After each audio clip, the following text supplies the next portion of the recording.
vivam! Bem-vindos ao Pergunta Simples, o vosso podcast sobre comunicação. Bem-vindos ao primeiro episódio de 2024. E olhando o horizonte, os tempos não estão a ser nada fáceis para o jornalismo. As dificuldades públicas na rádio TSF e nos jornais JN, DN e Jogo merecem preocupação. O jornalismo livre é um dos pilares das democracias modernas e o bom jornalismo está a ser desafiado por formas de comunicação que se abstêm de ter juízo crítico, curadoria ou sequer valores éticos. É o peso das redes sociais, do rumor sobre a verdade, do acessório sobre o fundamental. No ano em que celebramos os 50 anos do 25 de Abril, este é um tema de grande relevância e joga um papel-chave no nosso futuro comum. Por isso, escolhi uma jornalista e o jornalismo como o tema principal desta edição de 2024.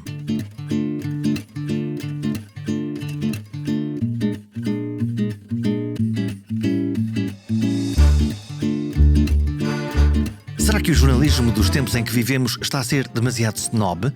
Uma forma de ser e estar em que aqueles que servem para testemunhar o mundo se demitem da sua função social primordial? Pode ser essa uma das bases da crise dos mídia clássicos de hoje em dia? Regresso no tempo atrás, 30 anos atrás. Estamos ambos na Rua do Quelhas, em Lisboa, divididos entre o número 10, onde vivia a redação da Rádio Pública, e o número 2, onde criávamos as manhãs da telefonia. Tenho a sorte de receber Joana Latino no seu primeiro dia de trabalho como jovem jornalista. 30 anos envolvidos, mantém aquilo que já era óbvio por esses tempos, uma insaciável curiosidade pelo mundo, uma rapidez de raciocínio com as palavras e um delicado instrumento de tradução simultânea entre a complexidade do mundo e a exigência da simplificação radical e quase absurda da realidade em muito poucos segundos. É nessa escola de rádio pública, à altura mais RDP, hoje mais Antena 1, 2 e 3, que Joana Latino decanta a sua forma de ver e contar histórias. Os ingredientes da culinária desta forma de fazer jornalismo são agora bem conhecidos pela sua voz e imagem na SIC. Ora a contar as dores da guerra, ora a contar a última alegria da polis, ora a viajar pelo país em modo de investigação etnográfica contando a forma de ser portuguesa pela voz dos nossos mais puros guardiões dos segredos dos sabores e sons de Portugal. Esta edição, com o jornalista Joana Latino, é uma viagem pelo jornalismo em que sempre me revi, o das boas histórias e o da liberdade permanente para poder fazer perguntas. As escritas ou simplesmente pensadas e mantidas na cabeça, mas prontas para serem impostas ao serviço de cada ouvinte, de cada leitor, de cada espectador. Olha, eu nunca escrevo perguntas, por acaso. Eu nunca tenho papelinhos com notinhas. Sabes que eu escrevo para... Eu escrevo perguntas quase como os alunos que copiam no exame. Como processo de memorização e de... Mas eu não, e sabes que a única vez que eu entrei em pânico com isso foi entrevistar o Saramago, de quem eu era a maior fã. E 3 minutos de começar a entrevista com 3 câmaras, não sei o quê, tendo-me sido dito, se tu conseguires bons 45 minutos, nós pomos isso na íntegra no ar. O repórter de imagem pergunta-me: tu não tens no papel? Eu: não, tu não escreveste perguntas escritas para fazer ao homem? E naquele momento bateu-me um grande pânico. Foda-se, eu não tenho perguntas escritas. O que é que eu vou fazer agora à minha vida se não há perguntas? Estão-me a dizer. Mas tinha tudo, não é? Tinha tudo na minha cabeça. O que é que eu queria sacar, entre aspas, do Saramago. E claro que depois acabou por correr tudo bem, porque é o meu método. Cada um tem o seu. Olha, estamos a gravar já. Já Posso? percebi. Podes, claro. Já estamos a gravar. Estava a falar para testes. Estamos a falar para 1, 2, 3, que fazemos sempre aquilo, não é?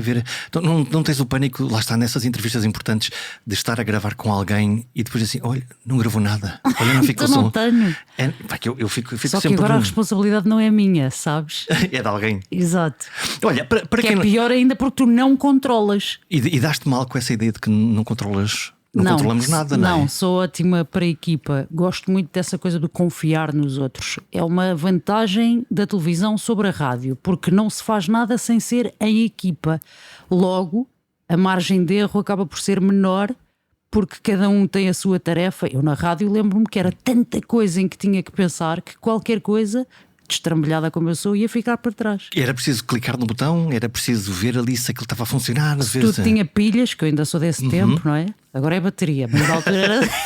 Por acaso é giro porque nós estamos a gravar com a mesa de mistura funciona a eletricidade, mas o gravador funciona a pilhas de facto, ainda funciona a pilhas. Portanto, tu estás ainda no Paleolítico, mas Sim. já no século, a caminho do século XXII. Tal e qual. Portanto, é um podcast que é do século XXII, mas depois de facto tudo o resto, toda a traquitana é quase paleolítica. Olha, para quem não te conhece, qual das Joanas é que está comigo a conversar hoje aqui? A Joana que eu tive o prazer de receber na redação da Rádio Pública como jovem estagiária acabada de chegar. Nem precisas de pôr mais hipóteses, é essa. É essa? Eu continuo a ser essa. Porque depois há a Joana que aparece nas notícias da SIC a fazer coisas sérias, a falar de assuntos sérios. A Joana que viaja pelo país numa coisa chamada Olha a Festa, que todos vemos no jornal e da SIC que a mim me diverte muito, vamos falar sobre isso seguramente. E depois a Joana que decidiu também aparecer na Passadeira Vermelha. O que também é um programa comentar assuntos variados. Assuntos variados, no fundo, de coisas, posso chamar-lhe frívolas ou achas que ficam zangados comigo? Ninguém ou não fica concordas? zangado contigo, mas não concordo que sejam Não concordas? frívolas. Achas que aquilo é importante porque mostra-nos a natureza humana? Precisamente, é uma espécie de recolha etnográfica, sociológica, cultural daquilo que realmente preocupa o nosso país, porque é engraçado eu trabalhar nesses dois mundos, o da informação, que é o que nós jornalistas acreditamos seriamente e piamente que é o interesse público, e a Passadeira Vermelha, que tem de facto a outra vertente, que é o interesse do público, os assuntos que nos movem todos os dias sentados no café. Olha como é que ela vai vestida, agora já não namora com aquele, trocou de marido, etc, etc. Agora temos que utilizar pronomes diferentes daqueles que nos habituámos a conhecer enquanto crescemos, etc, etc. O comportamento humano das celebridades, evidentemente, das pessoas que movem o mundo atual, as pessoas que são famosas. E a fama vem de mil maneiras, porque tens redes sociais ativas, porque és uma estrela da televisão, porque és um escritor, porque és músico, porque és coisa alguma, mas por alguma razão tens um holofote em cima de ti, porque fizeste uma grande estupidez, normalmente. E isso deu-te fama. E, portanto, ou infâmia, no caso. Aqueles que são virais pelas más razões. Ou porque tu fazes uma coisa extraordinária e, portanto, és reconhecido. Olha, o Saramago, lá está, ganhou o Nobel, portanto, isso é extraordinário. Olha, não, esta pessoa simplesmente caiu na rua e se tornou-se uma risota geral nas redes sociais. Ou fez um vídeo sexual que alguém pôs a circular, ou que o próprio pôs a circular precisamente para ter notoriedade. Esse tipo de coisas. E esse pensamento é quase sinistro. Portanto, o que tu me estás a dizer é que aquela realidade, se calhar todas as realidades, correspondem quase a uma construção imagética daquilo que nós todos imaginamos que pode ser aquilo que é famoso. Precisamente. Arranjamos pretextos para que os outros falem de nós? Eu acho que no fundo estamos a falar de propaganda, que é uma noção muito antiga e que é muito interessante também. Já não me lembro quem é que disse isto, penso que foi um político britânico. Não me vou tirar para fora de pé. Vão ao Dr. Google e pesquisem. Alguém disse que jornalismo é o que alguém não queria ver publicado, propaganda é tudo o resto. E nós vivemos no tempo da propaganda. E cada um de nós tem uma ferramenta, aqui está ela, o telemóvel, para fazer a sua própria propaganda. Que tem uma câmara, tem um microfone, podemos apontar para nós, podemos apontar para os outros. Precisamente. Não te choca que os miúdos todos estejam a usar esse telemóvel precisamente quase como uma arma permanente para ir documentando pequenos pedaços da vida dos outros, claro, com esse fito que é às tantas mostrar, muitas vezes ridicularizar, às vezes até fazer bullying? Porque, quer dizer, eu acho que a culpa é nossa, da geração antes da deles, porque nós é que estamos a permitir que isso aconteça, não lhes tendo dado se calhar os valores corretos para eles saberem lidar com isto que é uma arma. Apareceu a ferramenta primeiro do que a capacidade de trabalharmos com ela? E apareceram as aplicações dentro da ferramenta antes de nós próprios, adultos responsáveis por essas crianças, termos a capacidade de perceber efetivamente o poder dessas aplicações que estão dentro desta arma, as balas que estão, as munições que estão dentro deste revólver, digamos assim, metralhadora, às vezes. Porque às vezes o tiro é numa direção, às vezes é metralhadora, dispara-se para todo o lado. Portanto, eu acho que nós achamos sempre que cada sociedade acha que a geração que aí vem é a arrasca, está... Não presta para nada. Precisamente. E a verdade é que há uma minoria que presta, há uma grande maioria que... As grandes maiorias têm sempre esse problema, são alinhadas por baixo. A nossa responsabilidade é sempre educar a geração que aí vem, e não sei se não nos estamos a demitir desse papel, porque tu vais a um restaurante e o que é que vês?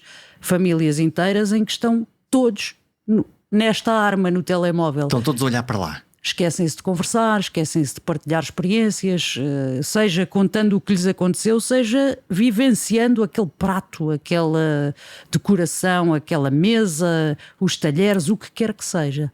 Portanto, a desgraça das desgraças é que nós abandonamos ao mesmo tempo uma curadoria para escolher aquilo que é mais importante ou menos relevante no mundo, e abandonamos os olhos nos olhos e a conversa que temos uns com os outros. Precisamente. Porque é que eu tenho a sensação de que sim, isso é verdade, mas que se calhar agora nós já estamos a dar a volta, a começar, já temos um pico e agora já vimos até... Não, deixa-me desligar isto, que eu agora vou aqui fazer uma coisa que tenho que fazer. Precisamente. Eu própria, evidentemente, com o advento das redes sociais, mergulhei nelas tudo o que podia, com a minha curiosidade natural, até para perceber o que é que eu podia daqui retirar.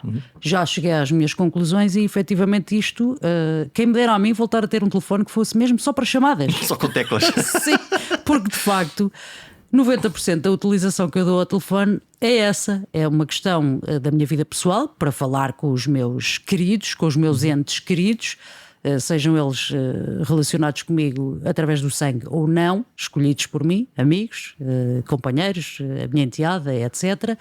Seja por razões profissionais, não é? Falar ao telefone. Sim. Olá, como é que tu estás? Diz-me alguma coisa. E para nos irmos encontrar, não é? Não é só Sim. para... Às vezes dá jeito, olha, durante a pandemia deu imenso jeito até... A tecnologia, sim. Aqui a questão é, lá está, tem um tal pau de dois bicos que permite-nos, por um lado, ter contacto, por outro lado, há um excesso de exposição. Mas também é uma espada de Damocles em cima da nossa cabeça e presa com um fio muito pouco forte para o peso que a espada tem, e a construção tem que ser fortalecer essa corda, essa suspensão, para que não levemos com a espada em cima da cabeça. Ela tem que estar lá para nos avisar. Atenção, a tecnologia é muito útil, mas tem lá muito cuidado com o que fazes. É isso que eu tento fazer lá em casa com a minha de 12 anos, a minha enteada, que é: isto é fantástico, efetivamente. A minha vida teria sido completamente diferente e se calhar um bocadinho mais interessante se no meu tempo houvesse estas ferramentas, quando eu tinha a idade dela, 12 anos.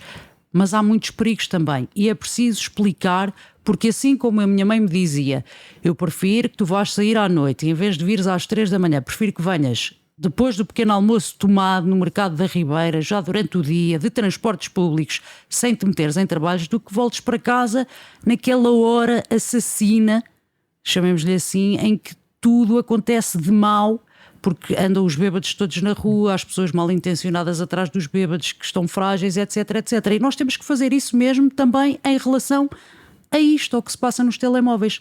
Não tem mal nenhum sair à noite e apanhar uma grande bebedeira. Tens é que ter cuidado pelos caminhos em que te metes depois no regresso para casa. E não fazer as neiras. Olha, nós estamos numa casa da televisão, no caso é na tua casa, na SIC e na SIC Notícias. Ainda tens saudades da rádio? Sabes que há dias em que eu ainda digo: vou para a rádio. Vou para a telefonia. Sim, 24 anos depois. O que é... E eu estive 6 anos na rádio, portanto vê a marca que deixou em mim. Na verdade, eu, quando sonhei o jornalismo, sonhei-o na imprensa ou na rádio, jamais em televisão. A televisão para mim era um bicho completamente inalcançável, porque eu não tenho as características, acredito eu, então, que características da são pessoa essas? da televisão. Eu sei lá, alta, loira, magra. Alta loura. Para começar, Capa de revista, capa muito de bonita, corpo não sei quê, sem celulite, maminhas a apontar para o teto. Aqui podem-se dizer estas coisas. Não tenho nada disso. Sou aquela a mulher real que hoje em dia tanto se celebra, não é? Eu jamais faria uma passagem de modelos para a Victoria's Secret, não é? Mas isso é o papel é assim, tu estás a descrever, lá está a televisão um tem, protótipo. Não, mas a televisão tem, eu tenho noção disso, tem um embrulho muito importante. Sim, o conteúdo é fundamental. Se ele não o prestar, as pessoas não o comem, evidentemente. Vão-se embora, não querem saber. Mas o embrulho é muito importante. Portanto, o que quer dizer é ter uma imagem que seja uma imagem de que as pessoas gostem. Que não cause ruído. Estou a falar agora do jornalismo, não é? Eu só tinha camisolas com bonecada quando vim trabalhar para a televisão. Ora, um jornalista de televisão está a aparecer com uma coisa a dizer Jesus is so sexy, I would fuck him, ou qualquer coisa assim do género. Está toda a gente claro, a espreitar, e não é? ninguém está a ouvir nada das perguntas que eu estou a fazer ao Presidente da República ou ao senhor que foi vítima de carjacking, o que quer que seja, não é? Portanto, esse embrulho é muito difícil para mim. É uma neutralidade. É uma neutralidade, precisamente. Sendo e depois há que... outra coisa que é, porque eu estou nos dois lados da televisão, na informação e no entretenimento. Porque a minha entrada para o Passadeiro então foi, eu fiquei abismada com a ideia que o Daniel Oliveira teve e fiquei, mas tens a certeza? E ele tinha, e não sei se funcionou ou se não, mas a verdade é que estou lá quase há 10 anos. Há 10 anos? Uou. Precisamente. Eu ia dizer que tu tinhas desaparecido na Passadeira mais ou menos há 2 anos e meio e que... Não, há 10. Há 10 anos. Há 10. Tem sido uma construção também. Eu jamais uso saltos altos, ali estou sempre de saltos. Eu jamais pentei o meu cabelo a não ser com um secador apontado à cara, não é? Fazendo até aqueles efeitos, porque eu sou uma brincalhona. E agora estar ali com coisas mais sofisticadas, isso é tudo muito estranho para mim, ainda porque eu continuo a ser a estagiária que tu recebeste e tu lembras-te como eu era. Eu só tinha calças de ganga, t-shirts e camisolões e casacos de ganga, e eu sabia lá o que era uma gabardina, um sobretudo, uma calcinha de fazenda e desempoeirada, e era para fazer. No fundo é vai ali e resgata uma história e vem contar-nos a história para que nós saibamos. Contar histórias, que é o que eu adoro e é o que eu acho que faz sentido nisto do jornalismo. O que é uma grande história? Uma grande história... temos aqueles princípios do sangue, da proximidade, do dinheiro, de uma série de coisas que de facto puxam as pessoas. Se aconteceu na casa ao lado da tua, interessa-te muito mais do que se aconteceu do outro lado do mundo. A teoria do morto ao quilómetro, precisamente. Portanto. Se mete imenso dinheiro, falcatruas e não sei quê, ou pessoas a ganhar euromilhões também. Se tem sangue, obviamente, etc, etc. Mas eu acho que uma boa história tem que passar pelo coração de quem a conta para chegar ao coração de quem a ouve. E eu acho que o jornalismo há muito tempo que está um bocadinho ferido de morte, porque os jornalistas trabalham uns para os outros em vez de trabalharem para os telespectadores, ouvintes, leitores. Como é que é isso? Como é que é isso? Sim, tu na realidade, tu és uma jornalista e é a segunda vez nesta conversa que nós estamos a ter que tu matas o jornalismo, que tu dizes, olha que esta coisa não está a funcionar muito bem, olha que isto, malta, tenham lá, e contrasto isto com a imagem que nós temos hoje em dia, quer dizer, as notícias, por exemplo, sobre as dificuldades da TSF ou do Jornal de Notícias, que são dois importantíssimos meios de comunicação nacional.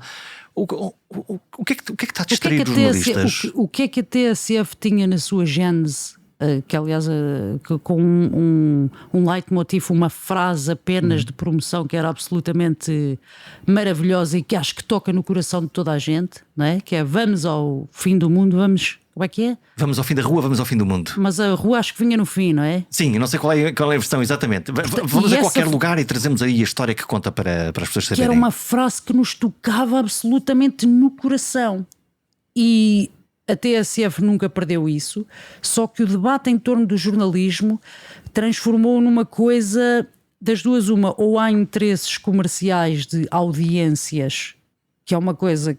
É uma batalha para mim eternamente perdida, porque o que é que define a qualidade das audiências? Sim. É discutível. A quantidade para ti é apenas um dos parâmetros. Há outros parâmetros que também contam. Há outros parâmetros, sim senhores, que são esses da emoção. E eu acho que às vezes dentro do próprio jornalismo discute-se tanto essa história de mas nós somos, e agora perdoem-me aqui a discussão, mas temos que ir por aí para entender, para que toda a gente entenda de que é que estamos a falar. Somos CMTV ou somos BBC? Estão a gostar do Pergunta Simples? Estão a gostar deste episódio? Sabia que um gesto seu me pode ajudar a encontrar e convencer novos e bons comunicadores para gravar um programa? Que gesto é esse? Subscrever. Na página perguntasimples.com tem lá toda a informação de como pode subscrever.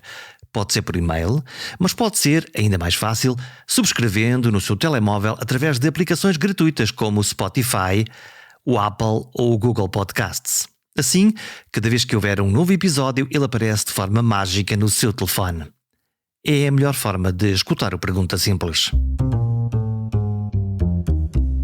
Estás nos dois limiares entre a televisão dita mais séria, de matriz de serviço público, até ao mais popular ou eventualmente tabloide, entre uma coisa e outra. Precisamente, eu não sou tabloide, eu não tenho nada de tabloide no meu trabalho. Se estás a falar do Passadeira, o Passadeira não é jornalismo, é Sim, uma jornalista. Mas é assim, quando eu ligo... O Olha à Festa não é, o Olha à Festa também não é tabloide, também não é CMTV. O que é o Olha à Festa? É uma recolha etnográfica das nossas tradições, das nossas bases, daquilo que não é Lisboa, daquilo que não é Braga, daquilo que não é o Porto, daquilo que não é a urbanidade. É o Portugal profundo. Precisamente. E o Portugal mais verdadeiro, porque nós não nos podemos esquecer que 80% das pessoas não estão nas cidades em Portugal. É isso o segredo daquela rubrica, daquele programa? Também porque nós ainda temos muitas pessoas que vieram de algum sítio, estando em Lisboa. Pelo caso de Lisboa só, vamos só pelo exemplo de Lisboa, que então é o maior melting pot eu vou-lhe chamar nacionalidades porque as pessoas vêm de outros países dentro de Portugal, não é? É um grande melting pot. Aqui ninguém é propriamente de Lisboa, não é? Eu própria, o meu pai era da zona de Aveiro, a minha mãe era da zona de Évora. Eu venho de Viana, portanto pronto, estamos não é? bem. Minhoto. Exato. Alentejano, Minhoto, Beirão, anda tudo aqui. E de facto, quando tu vais falar daquelas coisas, dos bilharacos que eu me lembro de comer em casa da minha avó, tu vais ter uma série de pessoas do Algarve ao Minho que por alguma razão têm essa memória no seu ADN. Há uma ligação emocional, é isso que aquilo provoca? Sempre o coração. Ou então tu estás-te a lembrar daquela velhota que está a fazer os bilharacos, a fazer-te lembrar a tua avó, que fazia outra coisa qualquer, noutra terra qualquer, noutro ponto qualquer do país, mas que tinha aquela tradição também, ou da noite de Natal, ou do fim de semana antes de receber os netos nas férias grandes, etc, etc. E portanto, aquilo é alma portuguesa, coração nacional, é patriótico, se quiseres, é uma coisa nossa. Tu mostrares desgarradas, que é uma coisa que só se conhece de Braga para cima, ao resto do país, e isso agora já fazer parte até da programação normal de fim de semana dos canais generalistas, é muito interessante. Portanto, tu no fundo vais fazer etnografia de uma espécie de vírus a que podemos chamar Portugalidade e vais pegar essa doença ao resto. Isso é influência também. Sim. De outra forma, não é? Os influenciadores de que tanto se fala hoje em dia não estão só nas redes sociais, eles também estão. Antigamente chamávamos-lhes opinion makers. Era um nome mais pomposo do que influencer, que é um chapéu de chuva bastante mais. Que é horrível a palavra. É horrível mesmo. Influenciador. Não sei se é influenciar. Não, e quem é que quer ter no currículo? Olha, eu sou influenciador. E eu pudesse dizer, mas eu não quero ser influenciado por amor da santa, sai daqui. Precisamente, não é? Mas isso porque tens personalidade própria, não é? Não, mas não é isso. Quer dizer, se alguém chegar assim, olá Joana, eu sou influenciador, não quero, obrigado. Não quero, obrigado. Sou vidente, também não quero. Depende. Quer dizer, não, eu não quero, eu não quero. Está bem, pronto, mas assim, eu sou cartomante, está bom, mas agora de preferência a gente dispensa de boa vontade. Olha, quando tu vais por esse Portugal fora e tu estás a dizer, lá está. E a questão aí é o embrulho, não é? A questão do Olha à Festa é o embrulho, porque no fundo tu tens ali duas pessoas com características pessoais diferentes, mas com características profissionais muito semelhantes, porque nós a trabalhar tu somos, e o Nuno? Sim, um relógio suíço. Vocês são casados, claro. Com o trabalho. E somos casados 3 meses por ano, mas dormindo em quartos separados. Sim, isso é muito engraçado porque as pessoas acham mesmo que nós somos um casal. No Portugal profundo, em Lisboa, em Braga, o que quer que seja. Às vezes a família vai nos visitar, a mulher do Nuno ou o meu marido, e nós andamos os quatro, cada um com o seu, a sua respectiva, pela mão, e as pessoas ficam muito que modernos que eles são a olhar para aquilo. É uma coisa quase estranha. Olha, tu encontras dois tipos de pessoas nesse Portugal Profundo e no programa, que é, por um lado, tu encontras pessoas que de alguma maneira já têm uma visibilidade pública. Eu estou a pensar no Kim Barreiros, por exemplo, numa recente edição, mas depois também vais estar com pessoas que objetivamente nunca falaram para a televisão. E que no momento nem percebem que estão a falar para a televisão. É isso que me interessa, porque tu estás num sítio, ok, o microfone é mais ou menos discreto, mas está lá uma câmara ou está lá duas câmaras. 3 ou 4 até. 3 ou 4 câmaras. E 2 ou 3 repórteres de imagem, e um realizador e uma produtora. Como é que a Dona Maria não fica quase condicionada com tanta parafernália? Ela não sabe o que é aquilo. Tu sabes o que são câmaras e elas eventualmente intimidam-te porque tu sabes o que elas são. Agora a Dona Maria não sabe. Ela não sabe o que é aquilo. Ela sabe que estão ali uma data de pessoas com uma data de coisas para ouvir falar. Algumas ficam um bocadinho intimidadas pela quantidade. Normalmente são mulheres. Entrevistamos mais mulheres que homens. E por ficam acaso, a olhar, agora. a ver o que é. Precisamente. Até o momento em que tu as hipnotizas. Porque isso vê-se. Obrigado por. Não sei, eu tento. Não, porque há um momento. É muito claro ver que há determinados momentos em que há uma. Tensão não é a palavra. Há um resguardar. No fundo, as pessoas estão ali. Mas esse é o meu papel. Mas esse é o meu trabalho. É conquistar as pessoas, não para mim, mas para o programa, para quem está lá em casa a ver. Sendo que eu nunca me esqueço de quem está lá em casa a ver. Estás sempre a pensar nisso? Para que é que eu estou a fazer isso? Sim, isto é para eu absorver a experiência, porque eu faço-me da estagiária que acabou de chegar à RDP e que foi recebida por um Jorge super sorridente, de braços abertos.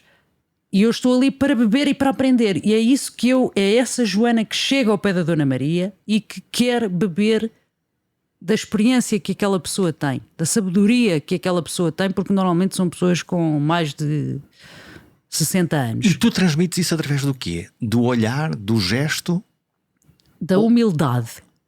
Não sei, explique-me. Quero saber tudo. Abraço-as. E tu queres mesmo saber? Quero mesmo saber. Não é uma coisa Nada. que tu finges que Nada. tu. Não, é mesmo um ato de Se eu fingir, curiosidade. aquilo não faz sentido para mim. Eu quero experimentar, eu quero provar, eu quero ver como é que se Eu faz. quero pôr as mãos na massa, eu faço perguntas, porque depois também, como já aprendi a fazer muitas coisas com muita gente. Mas porquê é que não põe alho? Mas isto não é açúcar a mais, mas a minha avó fazia não sei quê, mas olha que lá no sul é não sei que mais. E essa, para elas me dizerem, mas isso então é assim, porque é assim, que é muito interessante.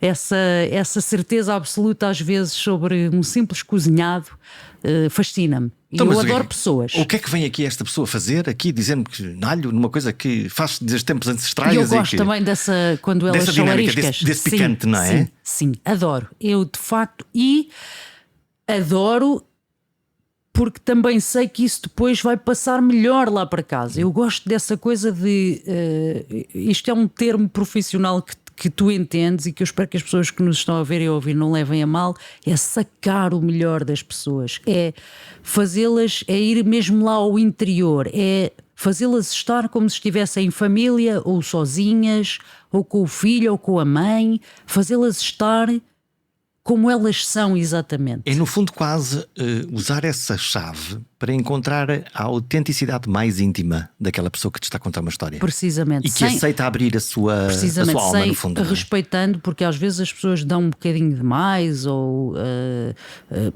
despem-se um bocadinho demais. E tu tens um travão também para muito, não pomos essas coisas às vezes no ar. E ditas, obviamente, algumas coisas que tu te tiras Isso é uma coisa muito, muito curiosa, porque lá está esse quase ser galifão a ver, não, agora isto aqui, quanto pior melhor, também não faz sentido para ti. Aquilo tem merece que seja uma boa história para contar. Tem que ser só uma boa história para contar, mas não algo que eu saiba que depois de ir para o ar pode ferir aquela pessoa. Ela não ter noção de que disse ou fez qualquer coisa que não é bom mostrar a toda a gente. Eu protejo as pessoas. O Nuno também faz isso. Aquilo é para ser o melhor. Jornalismo feliz, digamos assim. O que é um critério diferente. Destes anos todos que andaste por aí a recolher coisas, quer aqui, quer no outro lado, que grandes histórias te estão na cabeça? Que pessoas e que grandes momentos tu guardas que te marcaram? Esse é como perguntar qual é a tua cor preferida, ou se eu tivesse 10 filhos, de qual é que gostava mais, ou qual é o teu livro preferido. São várias, são diárias, é quase tudo. Claro que há momentos absolutamente marcantes, às vezes porque têm uma envolvência física muito particular. Vou pegar numa história mais a sul e numa mais a norte. Mais a sul, os mineiros de Aljustrel. Nós fomos entrevistá-los numa mina que está desativada e que agora é museu, lá em Aljustrel. É um corredor muito comprido que vai descendo, vai ficando cada vez mais frio. Nós fomos lá no verão e propusemos-lhes eles virem a cantar aquele hino do mineiro completamente às escuras no túnel, com as suas lanternas de mineiros na cabeça. Aquele grupo de canto é particularmente profissional e encorpado. Tem homens jovens, homens menos jovens, muito bem ensaiados. De facto, quase todos foram mesmo mineiros, portanto aquilo estão a cantar mesmo com o coração. Tínhamos planeado, aquilo era o fecho da peça, quando eles chegassem ao pé de nós, de mim e do Nuno, fazer até uma brincadeira, porque aquilo tem lá uma coisa de TNT para nós rebentarmos, e a peça fechava em estrondo. Mas aquilo teve tanto impacto em nós, emocional, que nós ambos ficámos sem palavras no fim. A mim escorriam umas lágrimas pela cara abaixo. Nós estávamos de costas para a câmara porque eles vinham pelo túnel e as câmaras estavam viradas para eles. Tínhamos que nos virar e dizer qualquer coisa. Fomos incapazes e pusemos isso no ar porque aí estávamos a despir a nós, não a outras pessoas. Não havia voyeurismo nenhum sobre outras pessoas. Era sobre aqueles dois que, como espectadores, como as pessoas que estavam lá em casa, não conseguiram aguentar aquela emoção e soltaram-na sob a forma de lágrimas e de agradecimentos, e isso ficou-me marcado. Eu demorei muito tempo a recuperar ali daquela emoção. Eles são amorosos e foram muito companheirões connosco, a perceber a nossa emoção e a agradecer o facto de nós lhes estarmos a transmitir essa emoção. Essa é uma história desculpa, do Sul. Histórias do Norte também interessantes. Eu tinha-me lembrado de uma, mas passou-me, desculpa lá, fiquei tão... Vivi outra vez o interior da mina. O que é que... São João d'Arga. São João d'Arga é uma coisa que conheces. De 28 para 29 de agosto. Precisamente. Onde vamos todos fazer a romaria, beber aguardente com mel. Xiripiti. É muito difícil explicar São João d'Arga ao resto do país. Mas isto é um podcast e, portanto, se tão bem contaste a história dos mineiros que sobem a mina cantando o canto alentejano, transporta-nos agora até ao sopé da Serra d'Arga, concelho de Caminha, entre Caminha e Viana do Castelo, por onde os romeiros vão fazer a romaria. Há 9 anos, no primeiro Olho à Festa, o Nuno, a Joana Latino, o Nuno Pereira, o Miguel Cabral, que era o repórter de imagem, o Tiago Martins, editor, subiram no carro da SIC uma montanha durante 45 minutos de caminho até lá acima, para descobrir no meio do nada, simultaneamente lá no alto, mas num fundão, um mosteiro pequenino, com uma muralha baixinha, com umas casinhas onde tu entras, mas tendo que baixar a cabeça, com 2 coretos. Nós ainda chegámos durante o dia, onde nos disseram que iam estar milhares e milhares e milhares e milhares de pessoas. E tu disseste, sim, claro, como não? E a verdade é que isso aconteceu. Para cada um dos coretos foi uma banda filarmónica de malta jovem tocar ao desafio, com umas desgarradas. Mas tu não imaginas, com fogo a sair dos trombones e com uma coisa a tocar em música dos Scorpions e Metallica, e só não tocaram Carolina Deslandes porque foi há 9 anos e ela ainda não tinha... A quebrar as convenções todas que podia haver para quebrar. Todas. E depois, de facto, efetivamente, milhares de pessoas, mas milhares e milhares de pessoas em comunhão, uma coisa quase como se fosse um festival hippie dos anos 60. Mas não, porque tens senhores de bigode e não é? E velhotas e criancinhas e tudo com o mesmo espírito. Tu não te consegues mexer, não consegues dar 2 passos daqui para ali, mas os copos vêm-te parar à mão, copinhos de plástico com aguardente com mel. Saímos, nós fechámos a festa. Aquilo foi tão interessante para nós. E depois isto passa-se durante horas, as pessoas todas cantam e gritam e torcem por uma banda e torcem pela outra e saem para ir comer lá fora e voltam e aquilo anda ali. E há pessoas de capacete de mota na cabeça a dançar porque sabem que vão apanhar bebedeira tal que vão cair para não baterem com a cabeça numa pedra. E sei que há filhos que são feitos ali porque as pessoas... Eu vou a um restaurante cá em Lisboa, a Tasquinha do Lagarto, cujos donos... Os pais, não é? São de Caminha e que sempre foram a essa a Romaria de São João d'Arga e que para lá tiveram a sua primeira experiência de encontro bíblico, se é que me estou a fazer entender. Portanto, convém que aqueles sítios onde os monges dormiam, aquelas celas que ali rodeiam aquilo, não falem muito sobre aquilo que lá está a acontecer. Há uma espécie de energia, é o que tu sentiste ali também? Aquilo é fora do tempo e fora do espaço físico. É uma outra dimensão de seres humanos realmente em comunhão. Aquilo é the ultimate festival. Aquilo é romaria. Aquilo não tem nada de religioso tendo, mas acaba por ser mais religioso do que muitas procissões que já testemunhei, porque é pelo bem. Estamos aqui a divertir-nos. É uma sensação espiritual. Foi isso que tu conseguiste encontrar? Não é espiritual, é aquela saída com amigos, mas tu não conheces as pessoas de lado algum. Mas passaram a ser teus amigos porque tu estás lá com elas. Para a vida, naquele sim. Momento. Nunca mais os vendo outra vez, não é? Aquilo é uma experiência única. E quando eu encontro alguém aqui em Lisboa que me diz São João d'Arga, hein? Tu dizes o quê? Tipo... Não, porque as pessoas... É porque não dá para explicar. Não dá para explicar o que é estando frio mesmo assim em agosto, estando muito frio à noite. 28 de agosto, de resto diz-se no Alto Minho, 1º de agosto, 1º de inverno. Precisamente. Portanto, já fica fresco. Qual é o teu segredo? Nós estamos em época de passagem de ano. Qual é o teu segredo para correr Portugal de les a les com 1000 iguarias oferecidas e tu garantires que consegues manter a linha ou consegues recusar à Dona Maria, que obviamente fez aquilo com grande amor e carinho, e imagino que não tolere sequer a possibilidade de que tu enfardes aqueles bolos ou aquela comida? Como tudo, a questão é que depois não almoço ou não janto ou sou mais detox ao pequeno almoço.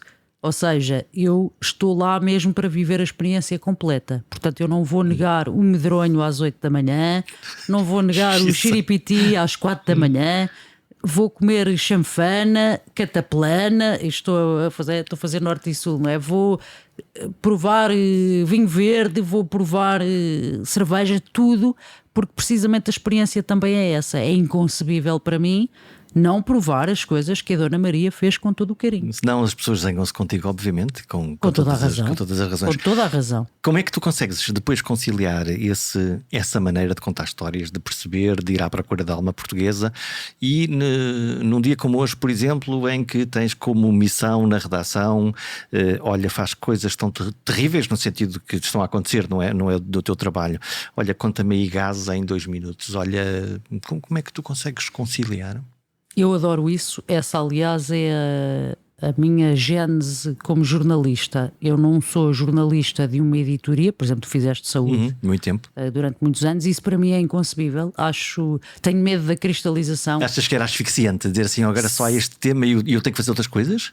Porque eu tenho medo de quando fazemos só uma coisa de nos tornarmos de tal maneira especialistas que nos tornamos ininteligíveis.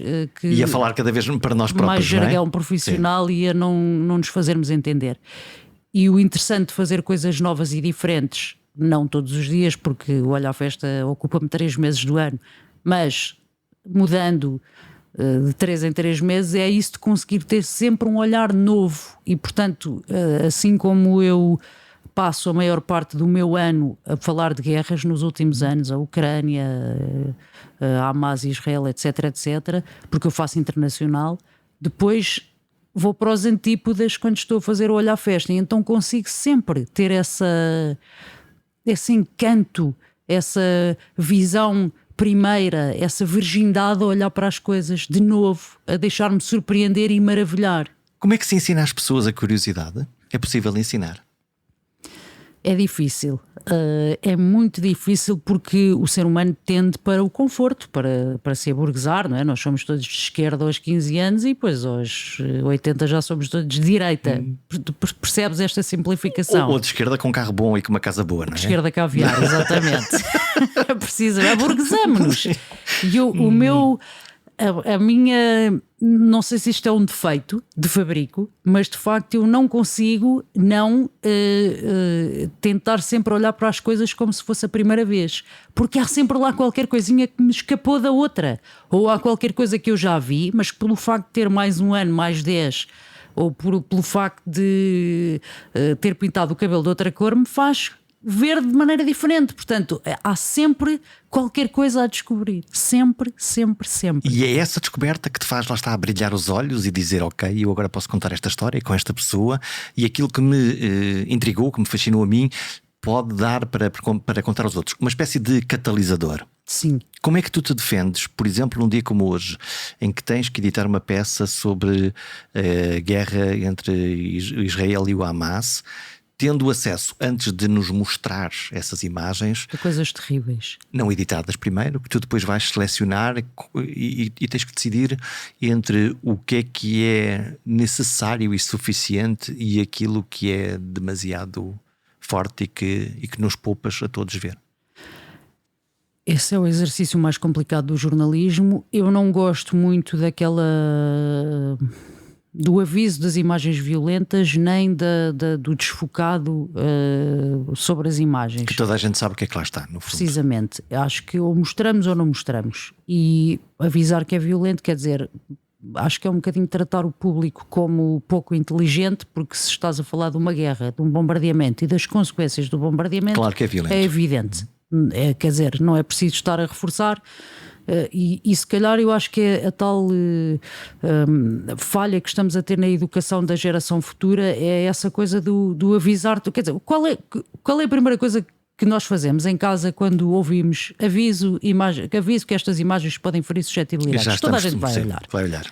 Vai funcionar como um alerta. Mas é pior do que se de facto as imagens forem chocantes só por si e tu, ao ver atentamente um telejornal, te chocares com aquilo. Portanto, calma, também temos que deixar as pessoas... eu sei que às vezes a banalização pode levar à vulgarização, mas ao mesmo tempo... Eu quase te ia contrariar no sentido em que às tantas estamos de tal maneira expostos a imagens radicalmente dramáticas que é uma espécie de uma anestesia, uma espécie de ok, é isto, olha. Depende da maneira como tu contares a história, porque se tu próprio, jornalista, deixares que aquilo seja banal, já estiveres habituado e não te chocares com as imagens, eu não estou a falar em sensacionalismo, estou a falar em efetivamente haver empatia e tu deixares-te tocar por aquilo. Eu vou-te dar o caso de uma peça que eu fiz que deu muita polémica para aí ao fim de 6 meses ou 3, já não me lembro, de guerra na Ucrânia, que me foi pedido para fazer uma espécie de balanço com as melhores e melhores, no caso piores, não é? Imagens dos últimos meses da guerra. E foi a partir dessa minha peça que entrou em todas as televisões. Não foi necessariamente por causa da minha peça, mas calhou ali no momento em que ela foi para o ar, sem aviso de atenção, conteúdo sensível. Foi a partir daí, não foi por causa da minha peça só, mas também. Havia um contexto e criou-se um debate público à volta da questão das imagens fortes. Sim, eu optei por não pôr legendas, tratando-se de uma peça onde toda a gente fala ucraniano ou russo, não é? Porque achei que a minha sensibilidade, que os gritos das pessoas em relação à situação não precisam de tradução, aquilo é universal, e eu imaginei-me lá no terreno a não precisar de um tradutor não falando eu nem ucraniano nem russo, para perceber exatamente o que se estava a passar. Portanto, fizeste no fundo um fresco, uma fotografia emocional, apesar de não percebermos a linguagem, daquilo que são imagens profundamente violentas. Deixei respirar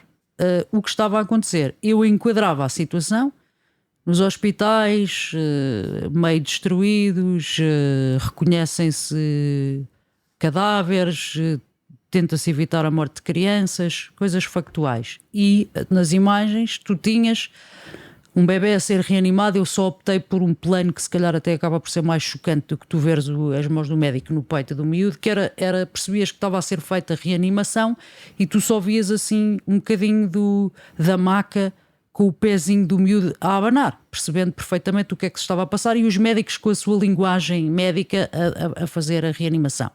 Outra história é o aproveitamento completamente imoral por parte de certas pessoas que, ao ver uma cidade bombardeada, pilham as lojas. Os saques. E tinhas uma senhora, claramente proprietária de uma loja, aos gritos, a dar com os sacos nos tipos que lhe estavam a querer roubar coisas, e eles acabam por largar o que estavam a pilhar, e ela chora e não pôs legendagem. Portanto, o que é que aconteceu? Na verdade, eu senti-me tão chocada com as imagens em bruto que vi. Eu tinha para aí 3 horas de brutos, não é? De brutos terríveis. Escolhi só momentos muito particulares, como estes 2 casos de que te falei. E o que é que aconteceu? Muito chocante, demasiado chocante, e nada daquilo. Portanto, eu fui utilizar o mesmo material que tinha sido utilizado nos últimos meses para fazer as peças.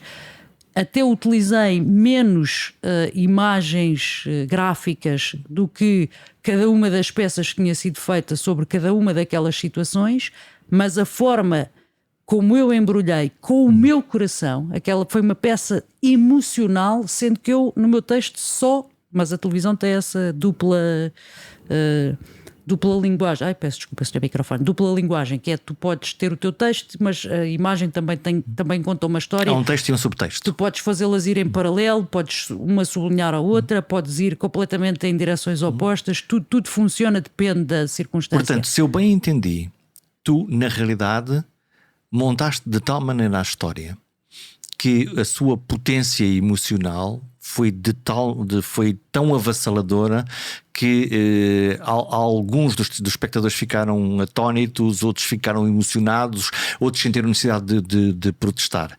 E curiosamente, foi mais que isso, não foi então, por causa dos telespectadores, foi interna a discussão. Interna na redação. Interna.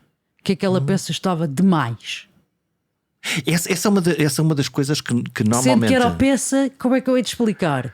Há peças muito mais cruas que aquela, mas como são feitas por jornalistas que vestem batas brancas e estão em laboratório a fazê-las sem qualquer tipo de emoção, elas não são tão chocantes do que uma em que, e tu sabes que passar emoção é uma coisa que é subliminar no texto. Eu não digo coitadinhas das crianças, não, eu digo Hospital de Mariupol, metade do material bombardeado, metade do estoque inexistente pela necessidade de tratar de tantos feridos. O simples facto de tu contares os factos que são tão dramáticos e ao mesmo tempo de ires pincelando com pedaços da realidade mais negra humana, que lá está, que é a morte de crianças, que é mais assustadora de todas elas, fez com que isso tivesse potenciado. E as redações discutem sempre os temas, e já agora são muito acaloradas. Para quem não conhece os ambientes das redações, os jornalistas, quando discutem matérias editoriais, insultam-se de Kashmakov, é literalmente, exatamente, o insulto é uma boa maneira de definir aquilo. Hoje tu terias feito a mesma peça. Exatamente a mesma peça. Exatamente a mesma peça. Aliás, o meu estilo, eu não ando cá há 3 anos, ando há 30. E o meu estilo é um estilo já muito particular nesse lado do jornalismo sério. E obviamente quando me é pedida aquela peça é porque é para ser feita como eu faço aquele tipo de peças.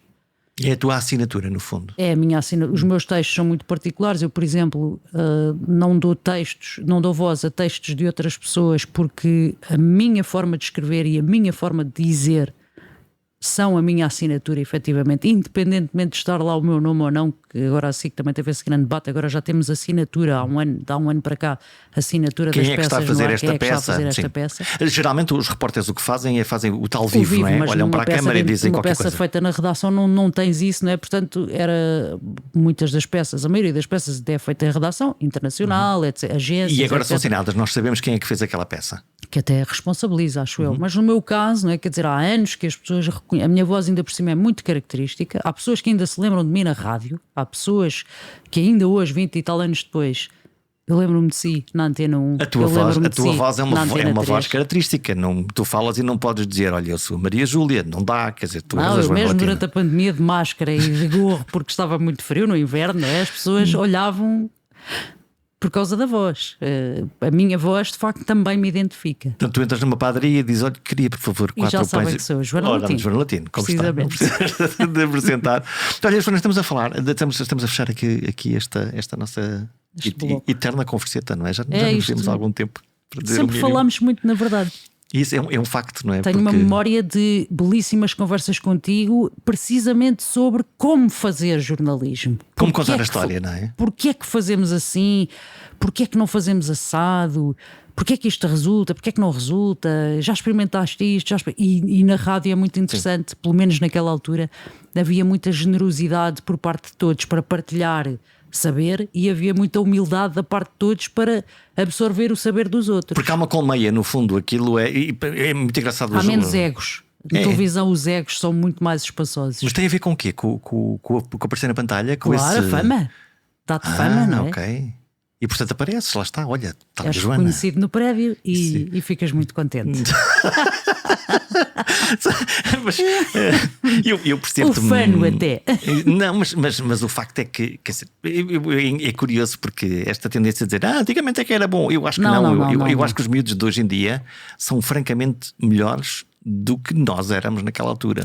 Não tenho nenhuma dúvida sobre isso. Melhores tecnicamente, melhores da maneira de fazer e depois não pode ter pés nas pedras como nós demos. Não se pode saber, mas. E só dando pontapés nas pedras é que tu aprendes. Calo. Isso é que... Porque não é cuidado que se fizeres não sei o quê vai-te acontecer não sei o que mais, por isso não faças. Não, eles têm que fazer para perceber, não é? Quando nós dizemos a um bebê, olha, não subas por aí que vais cair e vais-te magoar. Ele não percebe, sobe à mesma, cai e a seguir já não vai, não é? Não podes dizer a mão que isso está quente. Então significa que não temos que salvar o jornalismo, que ele já se salvou. Ele está-se a reinventar e há muitos velhos do Restelo a resistir muito à reinvenção do jornalismo. Como é que vai ser o jornalismo novo, este do futuro que vem aí? É o jornalismo do chat GPT? É um jornalismo não. O chat GPT mais narrativo?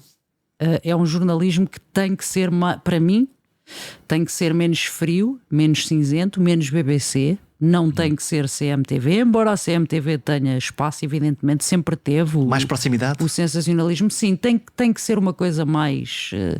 Eu acho que.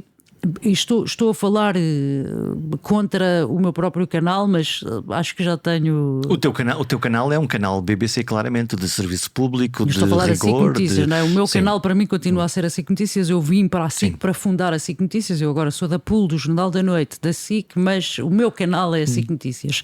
É muito tempo de comentário, análise e dissecação da realidade. E muitas vezes política, economia, política e futebol. Precisamente. É por aqui, portanto, os tons são estes. Não é monotemática, mas quase. Mas anda por aí. E isso cansa muito. E eu vou muitas vezes para a CMTV porque à hora que eu acordo, com o tempo disponível que tenho para me informar de manhã, eu não posso ficar naqueles 20, 25 minutos que tenho com a televisão ali ligada, que é uma espécie de telefonia para mim.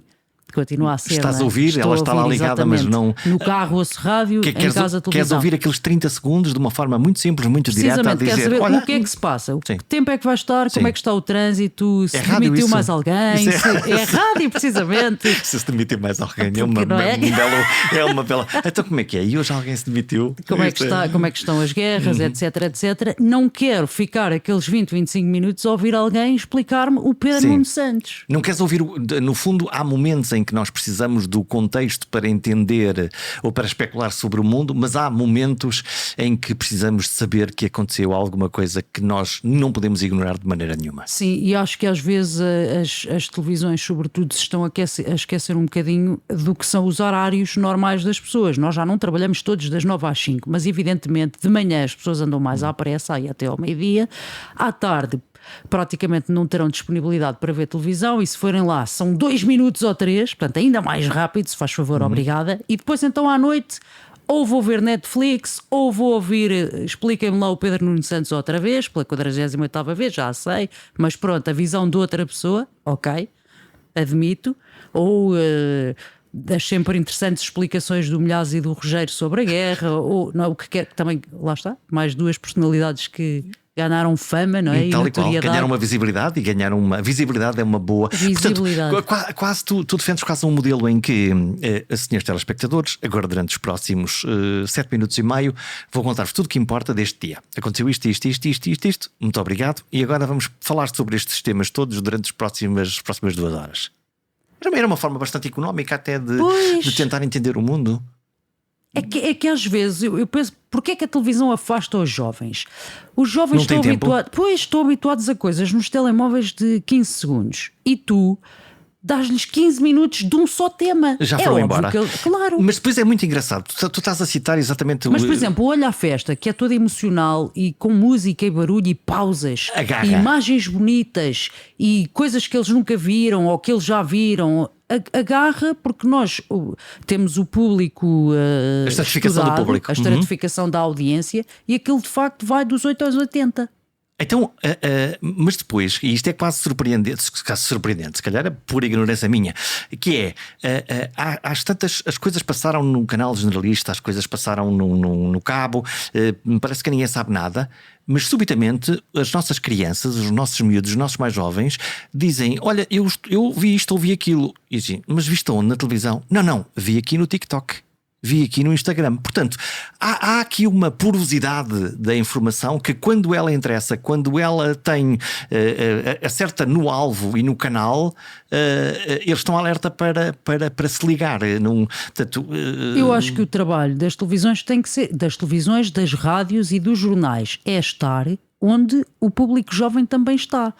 Nós tivemos com a Diana umas redes sociais da SIC Notícias, ela agora está na RTP, na Prova Oral e tudo mais, um canal completamente diferente online nas redes sociais da SIC Notícias, SIC Notícias, que era muito visto pelo público, mas como era um esforço individual, porque ela era muito original e muito própria, muito, com características muito próprias a fazer aquilo, ela captou a atenção de malta muito jovem, porque ela de facto punha ali em stories, eu detesto dizer coisas em inglês, mas pronto, faz parte. Pequenas histórias, pequenos trechos nas suas redes sociais. As stories do Instagram, por exemplo, da SIC Notícias, ela explicava as coisas como se eu tivesse 6 anos, que às vezes é uma coisa que nós jornalistas nos esquecemos de explicar, com o tal jargão profissional que às vezes então os jornalistas especializados ainda mais têm que o jornalista todo o terreno.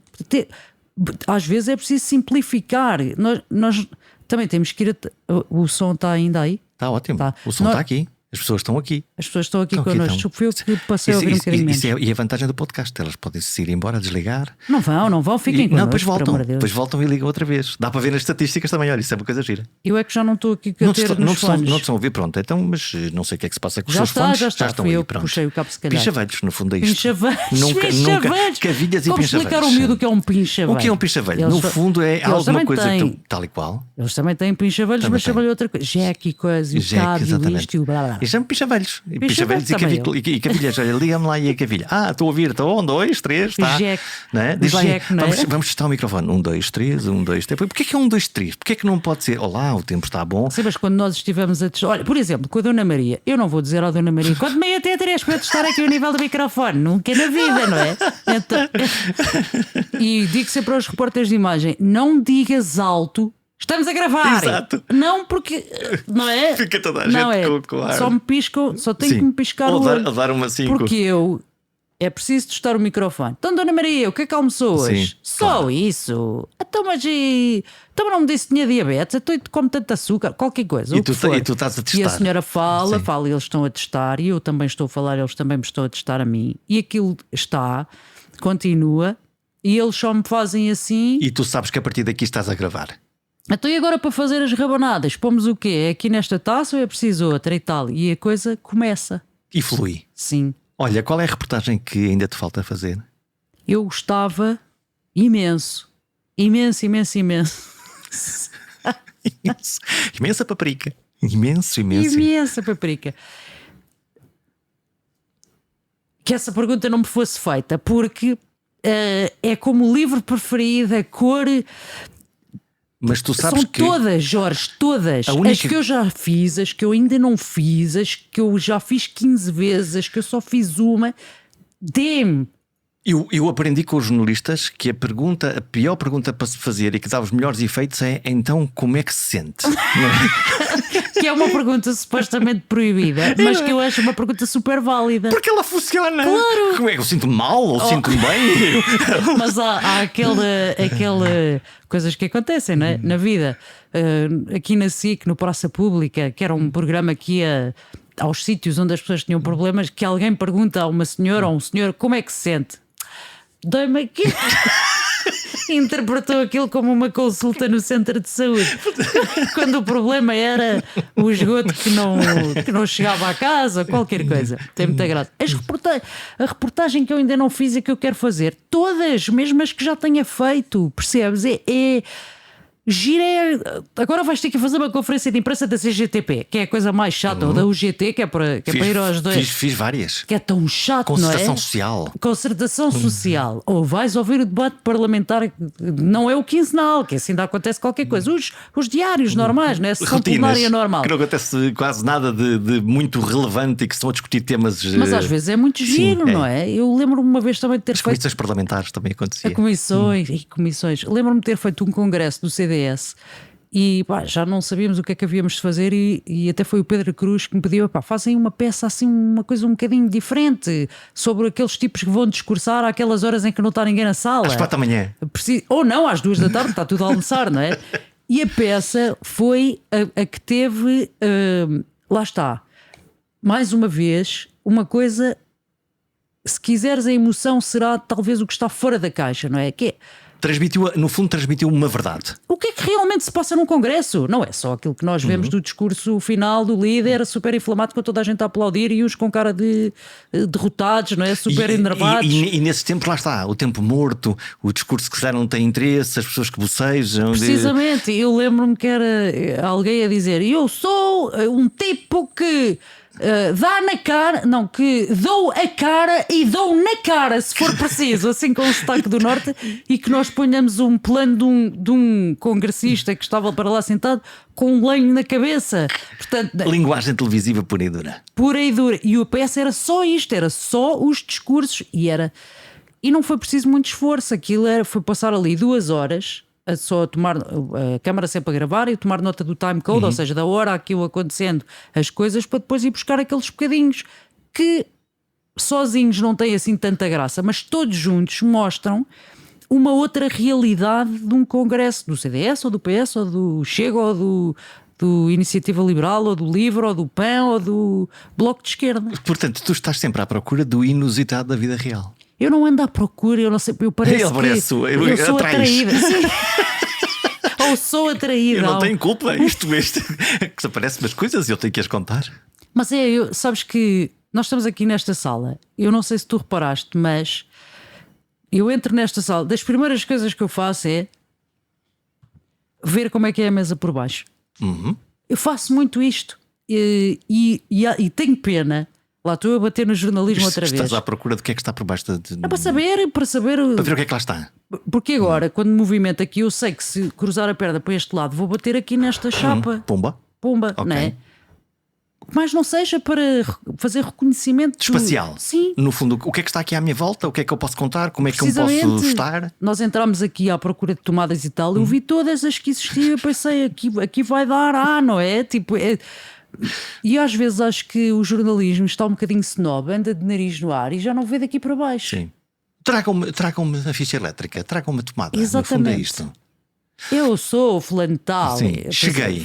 Cheguei. Sou Não é? bonito, apareço e, portanto, mundo, mostre-se que eu estou aqui para vos contar a verdade vista pelos meus altivos olhos de cima para baixo.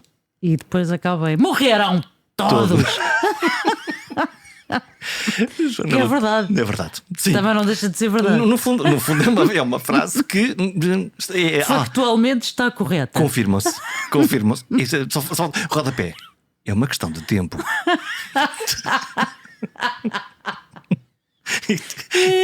E está resolvido. Joana, obrigado. Eu é que te agradeço. Tinha muitas saudades de ti. E eu também. E é tão bom conversar. Esse é que é o ponto. Por isso é que eu adoro podcasts.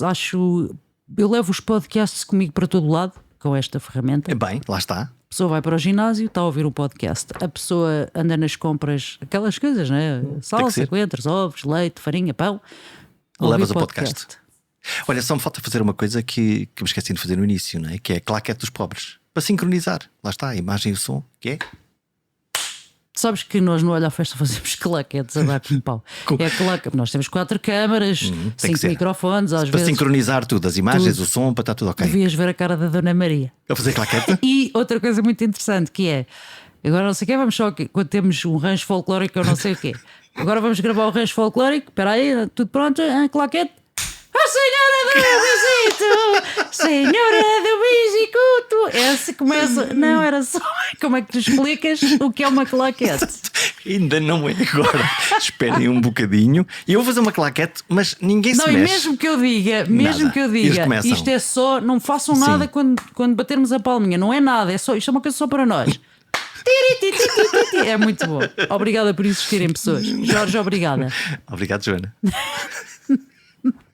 O jornalismo é uma forma de ver o mundo e de contar uma narrativa que nos permite entender melhor o presente. Os jornalistas são testemunhas profissionais e criadores de histórias baseadas no real, mas são principalmente curadores e mediadores. Escolhem factos, ângulos e vozes e são vitais como contrapoder nas sociedades modernas. Por isso, as notícias do jornal, da rádio, da televisão ou da internet serão sempre mais do que simples conteúdos. São contextos, são perguntas, são alertas, são espantos. O contrário é a anestesia social e é melhor não adormecer. Até para a semana.